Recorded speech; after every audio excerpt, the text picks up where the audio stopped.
The Great Hall of the Galactic Council was filled with beings from across the known universe. Ambassador Tae Woo stood at his assigned spot, his blue skin gleaming under the bright lights. Today marked 30,000 years since the last human had died. It was a day of celebration for many species. "We gather today to remember our victory," announced the council speaker, a tall creature with 4 arms. 30,000 years ago, we ended the human threat forever. They will never again spread their violence across our peaceful galaxy. Taewoo nodded along with the others. His grandfather had told him stories about humans. They were said to be brutal warriors who wanted to control everything.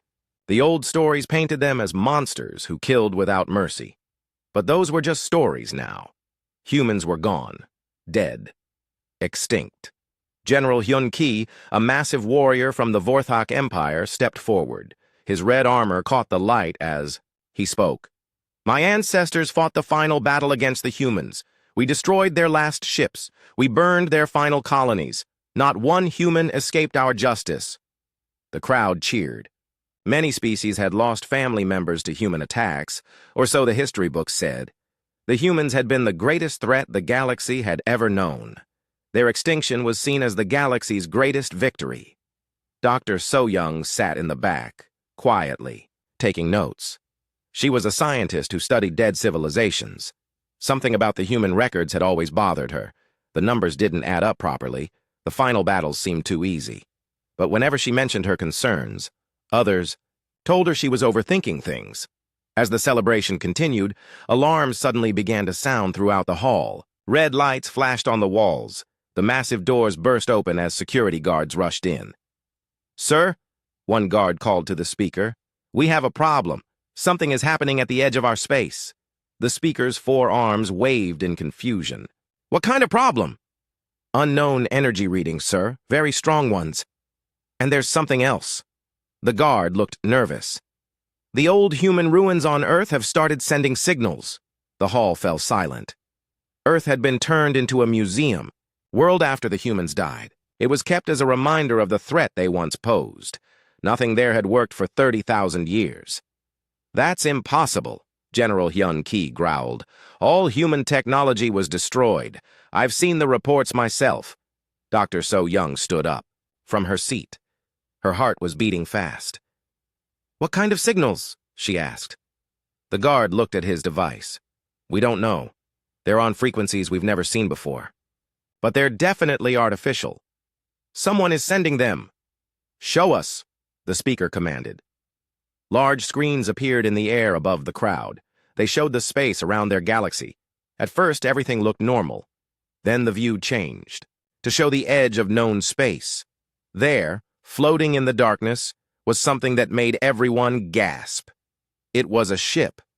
But it wasn't like any ship they had ever seen. It was huge, bigger than entire cities. Its surface was black as space itself, covered in strange patterns that seemed to move in the light. It looked ancient and new at the same time. "How long has it been there?" Taewoo asked. "We don't know," the guard replied. "It just appeared on our sensors an hour ago. But sir, there's something else. Our computers can't identify the design, but they keep saying it looks familiar." Dr. So-young felt a chill run down her spine. She had studied thousands of ship designs from across history. This one reminded her of something she had seen in the oldest human records. But that was impossible. All human ships had been destroyed. The ship on the screen suddenly came to life. Lights began to glow along its surface. The strange patterns started moving faster. Then, without warning, it began to broadcast on all frequencies at once. The voice that came through the speakers was clear and strong. It spoke in a language that only a few beings in the hall recognized. It was English, the old human tongue. "Attention, Galactic Council. This is Captain Dong Ho of the Earth vessel Retribution's Edge. We request permission to dock and address your assembly." The hall erupted in chaos. Beings were shouting in fear and confusion. Some ran for the exits. Others demanded answers from their leaders. "Impossible!" General Hyun Ki roared. "Humans are extinct! This must be a trick!" But Dr. So-young knew better. She had spent years studying the old records. She knew that voice was real. Somehow, somewhere, humans had survived. The broadcast continued. We know this comes as a surprise. We have been gone for a long time, but we have not been idle. We have been watching. We have been learning. We have been preparing. Taewoo's hands shook as he listened. His people had been so sure of their victory. They had celebrated for 30,000 years. But if humans were alive, what did that mean for all of them? "We will arrive at your station in 3 standard days," the voice said. "We suggest you prepare for our meeting. We have much to discuss. 30,000 years worth of discussion." The transmission ended, leaving the hall in stunned silence. The speaker finally found his voice. "This must be investigated immediately. Contact all military forces. Find out if this is real." Dr. So Young approached the speaker's platform. "Sir, I've been studying human records for years. There were always gaps in the final battle reports. Things that didn't make sense." "What are you saying?" the speaker asked. "I'm saying maybe we didn't kill all of them. Maybe some escaped. Maybe they've been out there all this time, growing stronger." General Hyun Ki laughed, but it sounded forced. "Impossible. We searched every corner of space. We found every human colony. We destroyed every human ship." "Did we?" Dr. So Young asked quietly. "Or did we just find what they wanted us to find?" The questions hung in the air as everyone tried to understand what was happening. For 30,000 years, they had lived in peace, believing their greatest enemy was gone forever. Now that enemy was returning, and no one knew what they wanted. As the crowd slowly began to leave, Taewoo stared at the screen showing the mysterious ship. It hung in space like a dark promise. Whatever was coming, he knew their peaceful galaxy was about to change forever. Dr. So Young packed her notes and headed for her laboratory. She had work to do. If humans were really alive, she needed to understand how they had survived. More importantly, she needed to understand what they had been doing all these years. Outside the Great Hall, panic was starting to spread. Word of the human return was racing across communication networks. Some beings demanded immediate military action. Others called for negotiation. Many simply didn't know what to believe. The ship called Retribution's Edge continued its slow journey toward the council station. Inside its dark hull, Captain Dong-ho and his crew prepared for a meeting that had been 30,000 years in the making. The galaxy was about to learn that humans had very long memories, and they never forgot those who wronged them. The silence that had lasted for 30 millennia was finally broken. Humanity had returned, and they brought with them the weight of history and the promise of justice. 3 days passed like a nightmare for the Galactic Council. Every leader was asking the same questions. Were humans really alive? How many were there? What did they want? Nobody had answers. Captain Dong-ho stood on the bridge of Retribution's Edge as his ship approached the council station. He was tall and lean, with dark hair and serious eyes. His uniform was simple but well-made, bearing symbols that no living alien had seen for 30,000 years. "Captain," his engineer Ji-won called from her station. "The station is trying to scan us. Should I block them?" Ji-won looked human, but something was different about her. Her movements were too precise, her reflexes too fast. She was what humans had become after 30,000 years of evolution and adaptation. "Let them scan," Dong-ho said calmly. "They won't understand what they're seeing anyway." On the council station, technicians stared at their screens in confusion. The human ship's hull was made of materials they had never seen before. Its energy readings were impossible by their understanding of physics. It was as if the ship existed in normal space and somewhere else at the same time. Admiral Min-soo appeared on the bridge's main screen. He was an older man with gray hair and scars on his face. Behind him, dozens of other ships could be seen in the darkness of space. "Captain, the fleet is in position," Min-soo reported. "All ships are cloaked and ready." "Good," Dong-ho replied. "Remember, we're not here to start a war today. We're here to deliver a message." As Retribution's Edge docked with the station, crowds of aliens gathered to watch. Many had never seen a human before. They only knew the stories their grandparents had told them. Dong-ho walked through the station's corridors with 2 guards. The aliens they passed stared in shock and fear. Some pointed and whispered. Others quickly moved out of the way. In the great hall, the council waited. Ambassador Tae-woo sat with his hands folded, trying to stay calm. General Hyun-ki wore full battle armor and kept his hand near his weapon.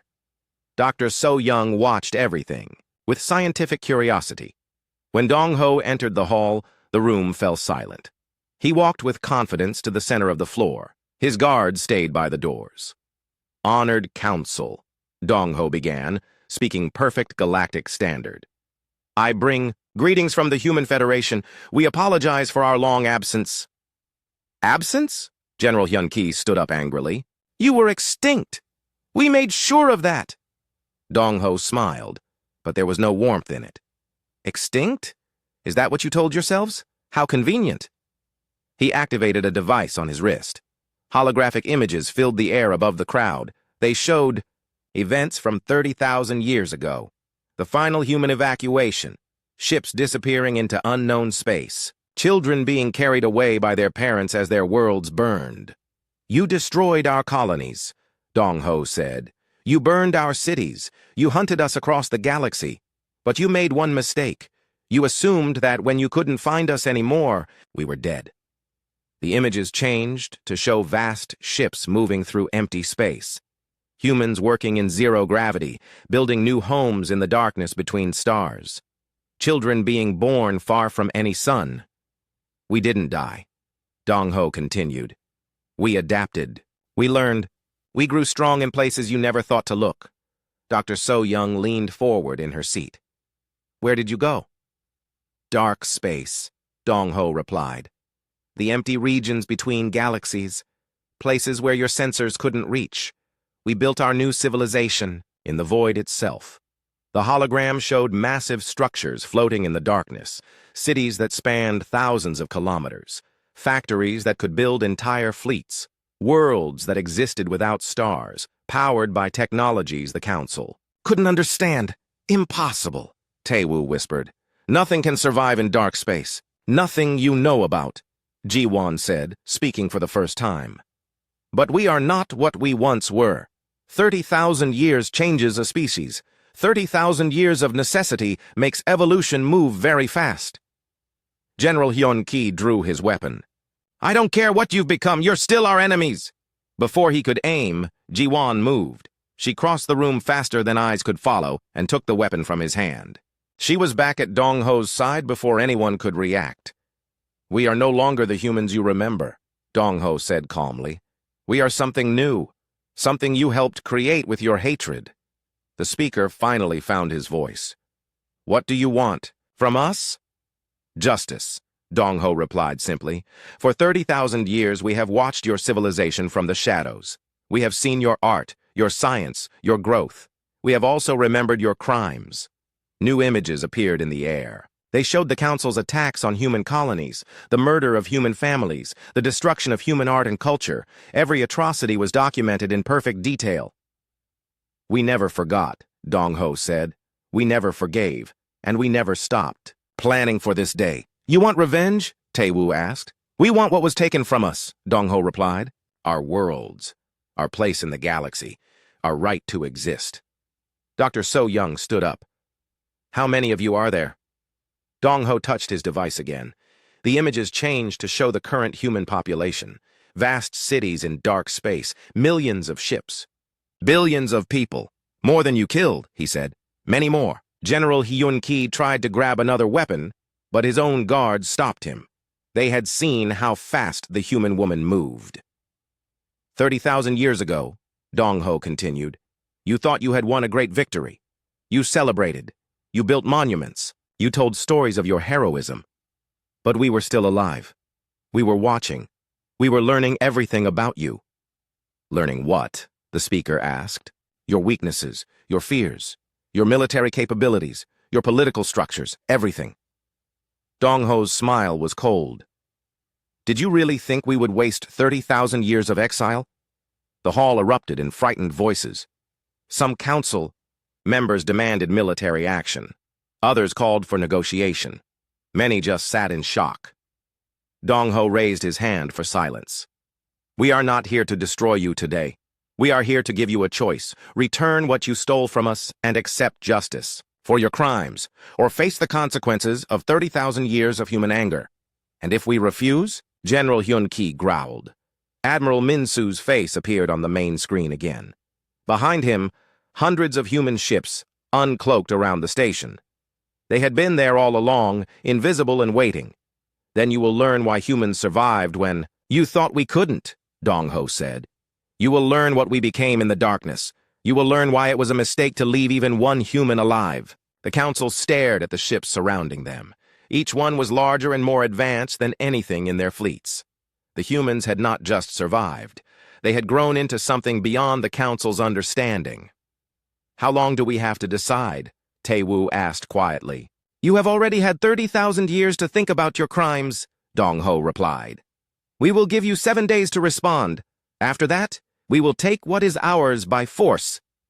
He turned and walked toward the exit. His guards followed. At the right door, he paused and looked back. One more thing, he said. Every species in this council participated in our attempted genocide, some more than others. When we return, we will remember who did what. We suggest you prepare your arguments carefully. The humans left the hall in silence. Outside, their ship undocked and disappeared into space as quickly as it had come. The surrounding fleet vanished as well, leaving only empty space and frightened aliens. In the hall, chaos erupted as everyone tried to speak at once. Some demanded immediate surrender. Others called for total war. A few suggested trying to run to distant galaxies. Dr. So-young sat quietly, thinking about what she had seen. The humans were no longer the species that had been driven from the galaxy. They were something new, something that had been forged in exile and shaped by anger. The galaxy had 7 days to prepare for judgment, 7 days to face the consequences of a victory they had celebrated for 30,000 years, 7 days before they learned that humans never forget, and they never forgive. Dr. Hayrin stood before the assembled Galactic Council, her silver hair tied back in a simple style. She carried a device that looked ancient, but somehow more advanced than anything the Council had ever seen. Behind her stood Elder Jae-sung, the oldest living human, his face marked by the weight of countless years. Before we begin, Hayrin said in a calm voice, I want you to understand what I am. I am the keeper of memory for the Human Federation. For 30,000 years, my family has maintained perfect records of everything that was done to our people. She activated her device. The air above the council filled with images, documents, and recordings. But these were not simple holograms. They seemed to have depth and substance, as if the past itself was being brought into the present. This is the colony of New Geneva, Hayrin began. The images showed a peaceful human settlement with farms and small cities. Population, 4,300,000 humans. Destroyed by Krelian forces on Galactic Standard Date 45-891. Ambassador Tae-woo shifted uncomfortably in his seat. That was his species' attack. The images changed to show the attack itself. Krelian ships bombing cities from orbit. Human families, running for shelter that never came. Children crying for parents who would never answer.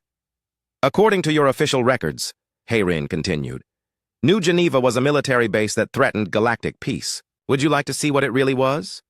The scene changed to show the colony's real nature. Schools where human children learned about art and science. Hospitals where doctors treated all species equally. Research centers where humans worked. To cure diseases that affected the entire galaxy. A military threat, Hayrin said with bitter sarcasm. 4-year-old children learning to read. Doctors saving alien lives. Scientists trying to make the galaxy a better place. Elder Jae-sung stepped forward. His voice was weak but clear. I was there. I was 12 years old. I watched my parents die in the bombing. I watched my school burn. I watched my friends disappear in the fire. General Hyun-ki stood up angrily. Those are lies. Our ancestors fought honorable wars against human aggression. Hayrin smiled coldly. Would you like to see the Vorthak attacks on the Harmony system? The images changed again. This time they showed Vorthak ships attacking human medical convoys. Ships clearly marked with medical symbols were destroyed without warning. Wounded humans floating in space left to die. Honorable war, Hayrin repeated. Is that what you call murdering doctors? Commander Yujin emerged from the shadows where she had been standing. She moved like a predator, her enhanced human reflexes making her seem to flow rather than walk. "I am the current commander of Human Special Forces," she announced. "My job is to remember military crimes. General Hyun-ki, your great-grandfather, personally ordered the destruction of 17 human hospital ships. He made recordings of himself laughing as doctors died." Hyun-ki's face went pale. "You're lying!" Yujin activated her own device. The air filled with sound and images from 30,000 years ago. A younger Vorthak general stood on a ship's bridge, watching human medical ships explode. His laughter echoed through the council chamber. "We have everything," Yujin said simply. "Every order, every battle, every crime. We saved it all." Dr. So-young leaned forward in her seat. How did you preserve such detailed records for 30,000 years?" Elder Jae-sung answered. "Because we had to. When your people tried to erase us from history, we swore that history would remember the truth. Every human who escaped carried copies of these records. We made sure the galaxy's crimes would never be forgotten." Heirin continued her presentation. She showed attack after attack, atrocity after atrocity. The council members watched in growing horror as their ancestors' actions were revealed in perfect detail. "The Carson mining colony," Heirin announced. 7,000 humans killed by Zephyrian forces. Your records say they were building weapons. The truth was they were mining rare metals to help feed refugee populations from the war zones. The Luna Station massacre. 40,000 human civilians killed by a joint council fleet. Your records say it was a military target. The truth was it was a school for children whose parents had died in previous attacks. The Garden World's cleansing. 200 million humans poisoned by Aquarian bioweapons. Your records say they were planning an invasion. The truth was, they were farmers trying to grow food for the entire sector. Each revelation hit the council like a physical blow. Many species had built their modern governments on the idea that they were heroes who had saved the galaxy from human evil. Now they were learning they had been the villains all along. Chancellor Wu Jin of the Hegemony spoke in a shaking voice. "These records could be false. You could have created them to make us look bad." Elder Jae-sung laughed, but the sound held, no humor. "Created them? Boy, I lived through them. I watched my entire species almost die because of your people's hatred and fear." Heirin activated another function of her device. Suddenly, every council member could feel what she was showing. Them. They experienced the attacks as if they were human victims. They felt the fear, the pain, the desperation. "Stop!" Tae-woo cried out, tears streaming down his blue face. "Please, make it stop!" "Did you stop when our children begged for mercy?" Heirin asked. "Did you stop when our elderly couldn't run fast enough? Did you stop when our doctors raised their hands in surrender?" The emotional playback ended, leaving the council members gasping and shaken. "Now you know what we felt," Yujin said. "Every human who survived carries these memories. Every child born in exile learned about these crimes. Every generation has waited for the chance to return and demand justice." The speaker found his voice with difficulty. "What? What do you want from us?" Heirin's presentation changed to show the current state of human space. Where once there had been hundreds of worlds, now there was only Earth, kept as a museum by the council. "We want our worlds back," she said. "All of them. We want the colonies you took, the systems you claimed, the homes you stole." "That's impossible," General Hyun-ki protested. "Those worlds have been inhabited by our people for 30,000 years. "So were ours when you took them," Yujin replied. "Your people will have to find new homes, just like ours did." Elder Jae-sung stepped forward again. "I want to tell you about the last day on Earth. I was one of the few who survived to escape. I watched your fleets surround our home. I watched you demand our surrender." His voice grew stronger as he spoke. "We offered to share the galaxy with you. We offered peace treaties. We offered to leave quietly if you would just let us live. Do you remember what your ancestors said?" The council sat in uncomfortable silence. They said the galaxy would never be safe while even one human lived. They said we were a disease that had to be completely cured. They said our children would grow up to be monsters unless they were killed first. Jae-sung's eyes burned with the fire of ancient anger. Well, your ancestors were right about one thing. Our children did grow up to be monsters, but only because you made us into monsters. Hayren nodded. 30,000 years of exile, 30,000 years of genetic modification and technological advancement, 30,000 years of preparing for this moment. You didn't kill humanity. You created something much worse. Commander Eugene smiled, and it was a terrifying expression. You created us. Humans who can move faster than your eyes can follow. Humans who can think faster than your computers. Humans who can survive in the void of space without protection. Humans who never age, never forget, and never forgive. We are what you forced us to become, Hayren added. And now we have returned to collect the debt you owe us. The council chamber fell silent except for the sound of frightened breathing. For 30,000 years they had celebrated their victory over humanity. Now they were learning that their victory had created their greatest nightmare. Dr. So Young stood up slowly. Is there no possibility of peaceful resolution? Can't we find a way to share the galaxy? Elder Jae Sung looked at her with ancient eyes. Young one, we tried that 30,000 years ago. Your ancestors chose war instead. They chose genocide instead. They chose to make us into what we are now. The time for peaceful sharing is over, Hayren said. Now comes the time for justice. You will return what you took from us, or we will take it ourselves. You will face judgment for your crimes, or we will be your judges. Commander Eugene checked a device on her wrist. You have 4 days left to make your decision. I suggest you use them wisely. The humans left the chamber as silently as they had entered. Behind them, they left a council in chaos, struggling to understand how their greatest victory had become their ultimate defeat. The weight of 30,000 years of hidden guilt was finally crushing down on them, and they didn't know if they could survive it.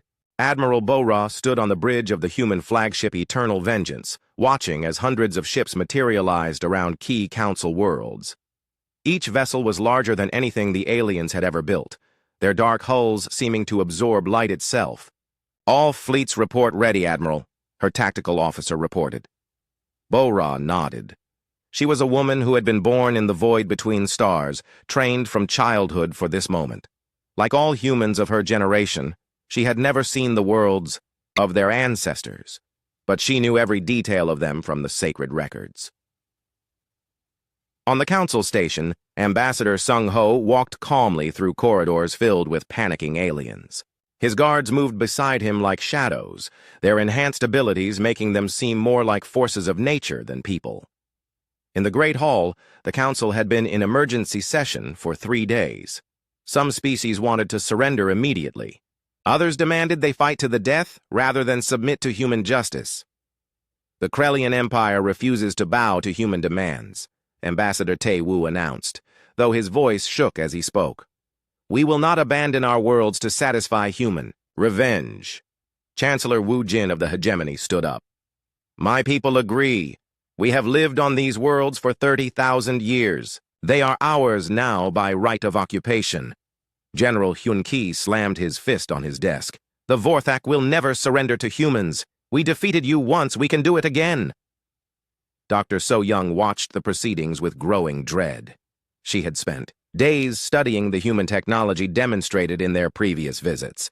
By her calculations, the Council's entire military might would be like children fighting adults.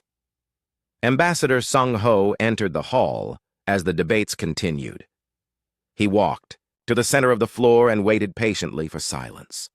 Have you reached a decision? He asked when the room finally quieted. We have, the speaker announced. The Council rejects your demands. We will not surrender our lawfully claimed territories to satisfy human aggression. Sung Ho smiled sadly. Lawfully claimed? You mean stolen. But very well. You have made your choice. He activated a communicator. Admiral Bo-Ra, they have chosen war. Understood, came the reply. Beginning Phase 1 operations.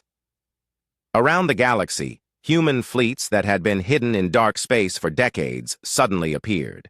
They materialized next to military bases, orbital platforms, and defensive installations. The Council's sensors, which had detected nothing moments before, were suddenly overwhelmed with contacts. On the bridge of eternal vengeance, Bo-Ra watched her tactical displays with satisfaction. All targets acquired, begin the demonstration. At military bases across a dozen star systems, human weapons fired, but they didn't destroy the installations. Instead, they simply shut them down. Power systems failed. Weapon systems went offline. Communication arrays went dead. The bases remained intact but completely helpless. What was that? General Hyun-ki demanded, as reports of the attacks flooded in. A demonstration, Sung-ho replied. We could have destroyed every military installation in Council space. Instead, we chose to show mercy. This time. The Council members stared at their communication devices as reports continued to arrive. Every major military base in their space had been neutralized simultaneously. Ships that had been hidden for centuries had appeared and vanished like ghosts. Chancellor Wu Jin's face had gone pale. How many ships do you have? Enough, Sung-ho answered. We had 30,000 years to build them. We used that time wisely. Dr. So-young activated her personal scanner, trying to get readings on the human technology. What she saw made no sense. The energy signatures were impossible by known physics. Your weapons, she said, they operate on principles we don't understand. Of course they do, Sung-ho replied. 30,000 years of technological development will do that. We had to become more advanced than you to survive. Much more advanced.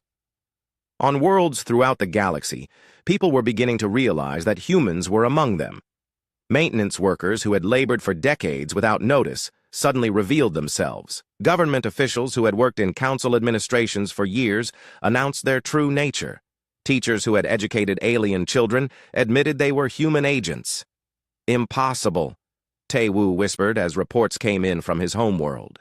Our security would have detected human infiltrators. Your security was designed by humans, Sung-ho said calmly. We've been part of your society for centuries. We know everything about you because we've been watching from inside. Commander Yu Jin materialized in the hall as if she had stepped out of empty air. The council guards didn't even try to stop her anymore. They had learned their weapons were useless against human technology. All sleeper agents have activated, she reported to Sung-ho. We have control of key infrastructure on 400 worlds. Sleeper agents? The speaker asked in horror. Humans who were placed in your society generations ago, Yu-jin explained.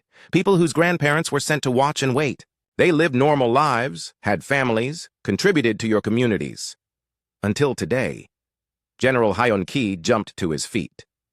You've been spying on us for centuries. Longer than that? Sung-ho confirmed. We needed to understand how your civilization worked before we could properly judge it. On the main screen, Admiral Bo-Ra's face appeared. Behind her, the bridge of her ship was filled with humans working at stations that seemed to blend technology with something approaching magic. Ambassador Sung-ho, she said. Several council species have indicated they wish to surrender. The Aquarians, the Centaurans, and the Outer Rim Alliance have all sent messages of submission. Those species showed mercy to human refugees during the war, Sung-ho noted. They will be treated with appropriate consideration. Dr. So-young looked up from her scanner. The energy readings from your ships are getting stronger. What are you preparing for? Phase 2, Admiral Bo-Ra answered from the screen. If the remaining species continue to resist, we will begin targeted strikes against military leadership. You mean assassinations, General Hyun-ki growled. We prefer the term executive removal, Yu-jin said with a cold smile, though I suppose the result is the same. Suddenly, explosions could be heard in the distance. The station shook as emergency alarms began sounding. What's happening? The speaker demanded. Admiral Bo-Ra checked her displays. General Hyun-ki's forces are attempting to attack our diplomatic vessel. They appear to believe they can damage us with conventional weapons. More explosions followed, but they seem to be moving away from the station. Your fleet is retreating, Sung-ho observed. General Hyun-ki was shouting into his communicator. Don't retreat! Fight them! Destroy the human ship! The voice that came back was filled with terror. Sir, our weapons aren't working. They're just absorbing our fire. And their ship, it's doing things that shouldn't be possible. On the main screen, they could see the battle in space around the station. Vorthak ships were firing everything they had at the human diplomatic vessel. But the human ship simply absorbed the attacks, its hull actually growing brighter as it took more damage. "Your energy feeds our systems," Admiral Bora explained. "The more you attack us, the stronger we become. It's one of many improvements we made during our exile." The Vorthak fleet suddenly stopped firing and began to retreat at maximum speed. "A wise decision," Yu Jin commented. Chancellor Wu Jin was frantically working his communication device.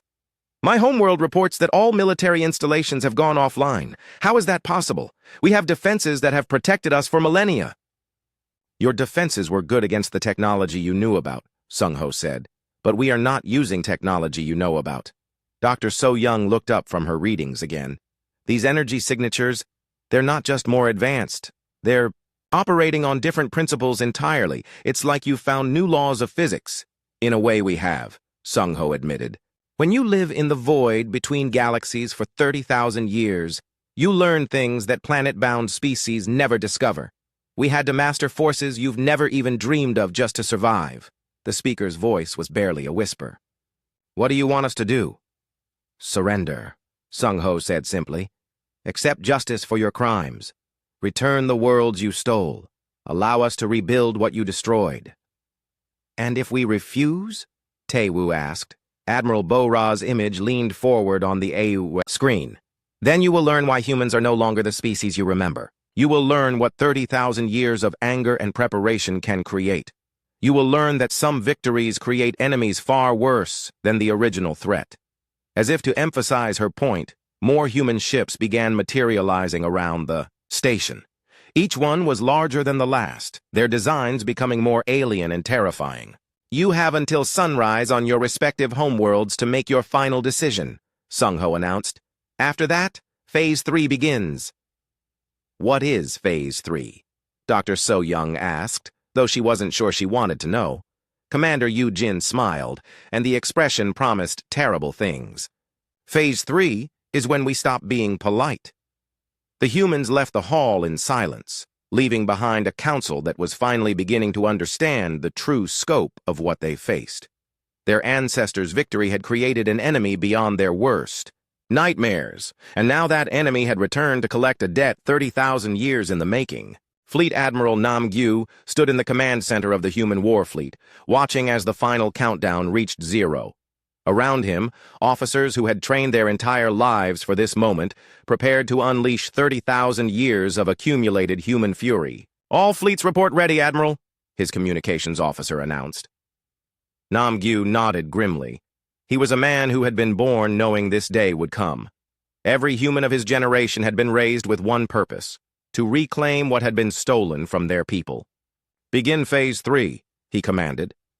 Across the galaxy, the Council species had chosen their sides. Some, like the Aquarians and Centaurans, had surrendered immediately when they learned of humanity's return. Others, led by the Krellians, Vorthax, and Hegemony, had decided to fight. They would soon learn why that was a mistake. Captain Yun Hai stood on the bridge of Earth's redemption as her ship approached humanity's original homeworld. Earth had been turned into a museum by the victorious aliens, a monument to their triumph over the human threat. "Scanning the surface, Captain," her science officer reported. "The aliens have built monuments to their victory all over the planet. They've turned our cities into tourist attractions." Yun Hai's face hardened. She had never seen Earth, but she knew every street of every human city from the historical records. Seeing them turned into alien entertainment filled her with cold rage. "Signal the surface installations," she ordered. "Tell them they have 1 hour to evacuate. After that, we begin reclamation operations." On Earth's surface, alien tourists and museum workers ran in panic as massive human ships appeared in the sky. For 30,000 years, this had been one of the safest places in the galaxy. Now it was about to become a war zone. Meanwhile, General Kyung-Soo led the assault on the Krellian homeworld. His ships dropped out of hyperspace directly above the planet's capital city, their weapons already charging. Ambassador Tae-Woo watched from his office window as the sky filled with human vessels. Each ship was a masterpiece of intimidating design, built to inspire fear as much as to wage war. Sir, his aide said, the planetary defense grid is offline. The humans have shut down everything. Tae-woo closed his eyes. Open a channel to the human fleet. General Kyung-soo's face appeared on the screen. He was a man whose features showed the genetic modifications humans had undergone during their exile. His eyes held an intelligence that seemed almost inhuman. Ambassador Tae-woo, Kyung-soo said, I am here to collect payment for the genocide of New Geneva Colony. Your people's debt is due. General, please, Tae-woo pleaded. I wasn't alive 30,000 years ago. My people today are not responsible for what our ancestors did. Your people celebrated their victory every year, Kyung-soo replied coldly. You built monuments to commemorate our extinction. You taught your children that destroying us was heroic. You are responsible for choosing to honor their crimes instead of condemning them. On the Vorthak homeworld, General Hyun-ki was attempting to rally his forces for a final battle. But his weapons were useless against human technology, and his communications were being jammed by systems he couldn't understand. Fight them, he roared at his troops. Show them that Vorthak warriors fear nothing. His soldiers tried to obey, but their weapons simply wouldn't function when aimed at human targets. The humans had somehow made themselves immune to conventional attacks. Commander Yoo-jin materialized in Hyun-ki's command center, moving through his security like they weren't even there. General, she said calmly, your ancestor personally oversaw the murder of human children at the Harmony Medical Station. Today, justice comes for the Vorthak military leadership. I'll never surrender to you, Hyun-ki shouted, trying to draw his sidearm. Yoo-jin moved faster than his eyes could follow. When she stopped, Hyun-ki found himself disarmed and on his knees. You don't have to surrender, she said. You just have to face judgment. All across the galaxy, the pattern repeated. Human forces appeared at key worlds and installations, their technology so advanced that resistance seemed impossible. But they weren't simply destroying everything in their path. They were being selective, precise. Fleet Admiral Nam-gyu studied the tactical reports as they came in. Each human force was operating according to a plan that had been refined over centuries. Report from Captain Yoon-hai, his aide announced. Earth's surface has been cleared of alien presence. She's beginning restoration of the original human cities. Excellent, Nam-gyu replied. What about the Krellian resistance? General Kyung-soo reports that Krellian military leadership has been eliminated. The civilian population has been given terms for surrender. And the Vorthak? Commander Yoo-jin has neutralized their command structure. Their fleets are surrendering system by system. Nam-gyu nodded with satisfaction. The plan was working perfectly. 30,000 years of preparation were paying off. On Earth, Captain Yoon-hai walked through the ruins of what had once been New York City. The aliens had preserved some of the human buildings as historical curiosities, but they had also built their own structures on top of the graves of human civilization. Begin Phase 1 restoration, she ordered her engineers. Remove all alien additions, restore the original human architecture, and start scanning for human remains that were never properly buried. Her teams got to work with tools that seemed to rebuild matter at the atomic level. Alien structures simply dissolved, while human buildings were restored to their original condition. It was like watching time reverse itself. Dr. So-young had remained on the council station as the war raged around her. She was one of the few aliens who had tried to understand the truth about human extinction, and the humans had spared her as a result. Why did you let me live? She asked Commander Yoo-jin, who had appeared beside her as silently as always. Because you sought truth instead of comfortable lies, Yoo-jin replied. You questioned the official story. You tried to understand what really happened. What happens now? So-young asked. When the war is over, what will you do to us? Yoo-jin was quiet for a moment. That depends on what each species chooses to do. Those who accept responsibility for their crimes and work to make amends will be allowed to survive. Those who continue to deny their guilt. She didn't finish the sentence, but she didn't need to. General Kyung-soo stood in the ruins of the Krellian Defense Command, watching as his troops processed alien prisoners.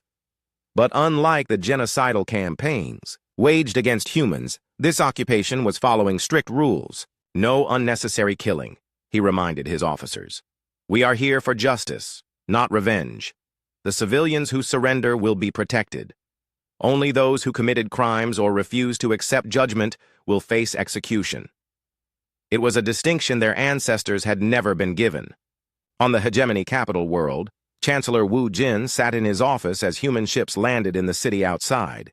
He had been one of the most vocal opponents of human demands, and now he was facing the consequences. Admiral Bo-Ra entered his office without asking permission. Her presence seemed to fill the room with an aura of contained power. "Chancellor," she said formally, "you are charged with crimes against humanity. Your government has refused to return stolen human worlds and has rejected calls for justice. How do you plead?" "I plead that I am not responsible for what happened 30,000 years ago," Wu Jin said desperately. "But you are responsible for what happened yesterday," Bo-Ra replied. "When you chose to keep our stolen worlds, when you chose to celebrate our genocide, when you chose to deny us justice." She activated a device that projected a list of charges into the air. "Your government has occupied 14 former human colonies. You have destroyed human monuments and cultural sites. You have taught your children that genocide was heroic. These are your crimes, Chancellor, not your ancestors." Back in the council chamber, the few remaining species leaders watched the reports of human victories rolling in. The war was over in all but name. Human forces had swept across the galaxy like an unstoppable tide. "It's finished," the speaker said quietly.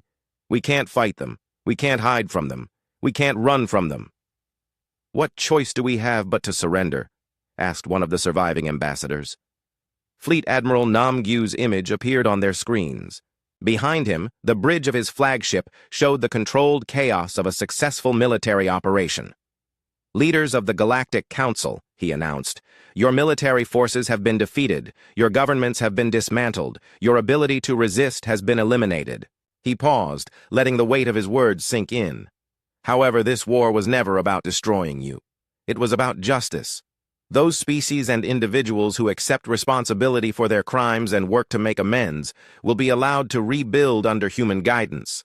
Those who continue to deny their guilt will face the full consequences of their choices."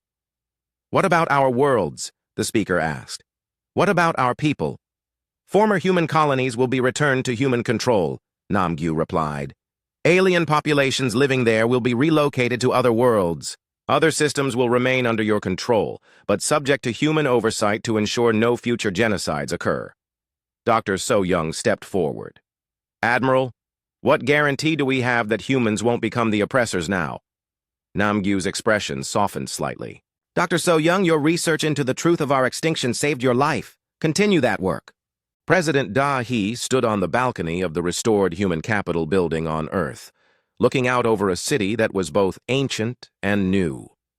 The human structures had been rebuilt exactly as they once were, but they now incorporated technologies that would have seemed like magic to their original builders. "The reconstruction is proceeding ahead of schedule," her aide reported. "The last alien monuments have been removed, and the human memorial sites are almost complete." Dahi nodded. She was young for a president, but like all humans of her generation, she had been prepared for leadership from birth. The Human Federation had spent 30,000 years planning not just for war, but for the peace that would follow. "Any word from the Galactic Congress?" she asked. Ambassador Inho reports that most species have accepted the new order. Only a few isolated groups are still causing problems. Below them, the city bustled with activity. Humans who had never seen their homeworld were walking the streets their ancestors had built. But they weren't alone. Alien refugees who had opposed the genocide were being resettled in designated areas, working alongside humans to rebuild what had been lost. In the New Galactic Congress building, Ambassador Inho was addressing representatives from across the galaxy. The old council chamber had been destroyed, replaced with something that emphasized cooperation rather than domination. "The Human Federation does not seek to rule the galaxy," Inho announced to the assembled delegates.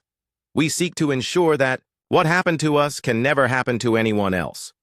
Dr. So-Young, now serving as the representative for several reformed alien species, raised her hand. "Ambassador, how can we be sure that humans won't abuse their position of power?" Inho smiled. "Doctor, you've been studying our actions for months now. What have you observed?" So-Young consulted her notes. "Your forces have been remarkably restrained.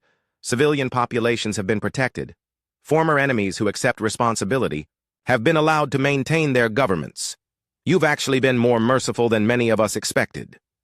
That's because our goal was never conquest, Inho replied.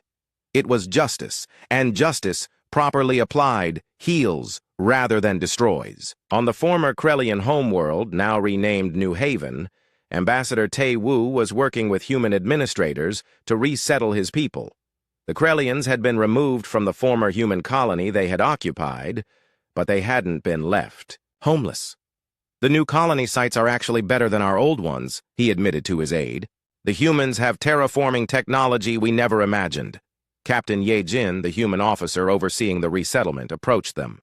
Ambassador, the last transport ships are ready to depart. Are your people ready? Tae Woo nodded. We are. And Captain, thank you for treating us fairly despite what our ancestors did. Your ancestors made their choices, Ye Jin replied. You've made different ones. You accepted responsibility and worked to make amends. That means something to us. The transport ships lifted off, carrying Krellian families to worlds where they could start over. But they weren't being sent into exile. They were being given a chance to build something better. Back on Earth, the human memorial was finally complete. It was a vast complex that honored the billions who had died in the genocide, but it also included sections dedicated to the aliens who had tried to help. Human refugees, Elder Jae Sung, now the oldest living being in the galaxy, walked slowly through the memorial halls. Beside him, a young human girl named Subin listened as he told her about the old days. Were all the aliens bad, Elder? Subin asked. No, child, Jae Sung replied. Some were bad, yes, but others tried to help us. Some risked their lives to save human children. Some spoke out against the genocide even when it was dangerous. They stopped before a wall covered with alien names. These are the ones who helped us. We remember them too. In the former Vorthak Military Academy, now converted into a school for both human and alien children, young people were learning a very different kind of history than their parents had. Can anyone tell me why the old Galactic Council fell? Asked the teacher, a human woman named Ms. Hyo Jin. A young Vorthak boy raised his hand. Because they forgot that other species had the right to exist. Very good. And why is that important for us to remember? An alien girl from the Centauran species answered. Because if we forget, we might make the same mistakes. Ms. Hyo Jin nodded approvingly. Exactly. The new galaxy we're building depends on everyone remembering that every species has value. President Da He was meeting with the reformed alien leaders in her office. The group included species that had opposed the genocide as well as those who had participated, but now sought to make amends. The integration programs are working better than expected, reported Admiral Bo-Ra, who now served as Secretary of Galactic Affairs. Mixed colonies are showing positive results. Human and alien children are growing up together. Any problems? Dahi asked. Some isolated resistance groups, Bo-Ra admitted. Mostly former military leaders who refuse to accept the new order. But they're being dealt with. Chancellor Wu Jin, now serving a reduced sentence working in refugee assistance, spoke up. President, my people want to know if there will ever be forgiveness for what we did. Dahi looked at him seriously. Chancellor, forgiveness isn't something that can be declared. It has to be earned through actions over time. Some of your people are earning it, others aren't. In the research laboratories of New Geneva Colony, now rebuilt and thriving, human and alien scientists work together on projects that would have been impossible under the old system. Dr. So Young was collaborating with Dr. Hei Rin on a project to preserve the histories of all galactic species, ensuring that future genocides would be impossible to hide or justify. The interesting thing, So Young observed, is that humans aren't trying to erase our cultures the way we tried to erase yours. Hei Rin looked up from her work. Why would we? Your cultures have value. The crime wasn't that you were different from us. The crime was that some of you tried to destroy us for being different from you. Captain Yun Hai was overseeing the final phase of Earth's restoration. The planet now served as both the human capital and a symbol of the new galactic order. The ecological restoration is complete, her science officer reported. The old human parks and wilderness areas have been rebuilt. The animals that went extinct during the occupation have been restored using genetic archives. Yunhai smiled as she watched Earth's first sunrise in 30,000 years that wasn't filtered through alien atmospheric processors. Signal all fleets. Tell them we're finally home. In the Galactic Congress, Ambassador In-Ho was presenting the new Galactic Constitution to the assembled representatives. This document ensures that no species can ever again claim superiority over another, he announced. No species can be declared a threat simply for existing. No species can be hunted to extinction for political convenience. The vote was unanimous in favor. As the years passed, the new galactic order proved stable. Children who had grown up under the reformed system couldn't imagine the old ways of thinking. The idea that entire species should be eliminated seemed as ancient and barbaric as it was. President Da-hee, now serving her second term, often stood on her balcony and watched the mixed crowds in the streets below. Humans and aliens worked together, played together, learned together. But she never forgot the price that had been paid for this peace. In the memorial halls, new exhibits were added each year, not just about human suffering, but about all the species that had been lost to wars and genocides throughout galactic history. The message was clear. Never again. Elder Jae Sung had passed away peacefully, but his stories lived on in the children who had listened to him. They carried forward both the memory of what had been lost and the hope for what could be built. The galaxy was not perfect. There were still conflicts, still prejudices, still those who dreamed of the old ways. But the structure of power had changed. No single species could dominate all others. No group could be marked for extinction without the entire galaxy rising. To stop it, Captain Ye Jin, now Admiral Ye Jin, commanded a fleet that included ships from dozens of species. Her mission was to patrol the galaxy and ensure that the new laws were followed. Admiral, her communications officer reported, we're receiving a distress call from the Rim territories. Unknown aggressors are attacking civilian colonies. Set course immediately, Ye Jin ordered, and signal the nearest alien fleets to assist us. The ship turned toward the crisis, its mixed crew working together with the efficiency that had become normal in the new galaxy. In her final address to the Galactic Congress, President Da-hee reflected on what had been accomplished. 30,000. Years ago, our enemies thought they had achieved a perfect victory. They thought they had eliminated a threat and made the galaxy safe. But they had actually planted the seeds of their own destruction. She paused, looking out at the mixed crowd of humans and aliens who now governed the galaxy together. Today, we have achieved something different. Not victory over our enemies, but victory over the idea that we must be enemies at all. We have built a galaxy where difference is celebrated, not feared. Where strength protects the weak instead of destroying them. The applause was thunderous, coming from beings of dozens of species. The long night is over, Da-hee concluded. The new dawn has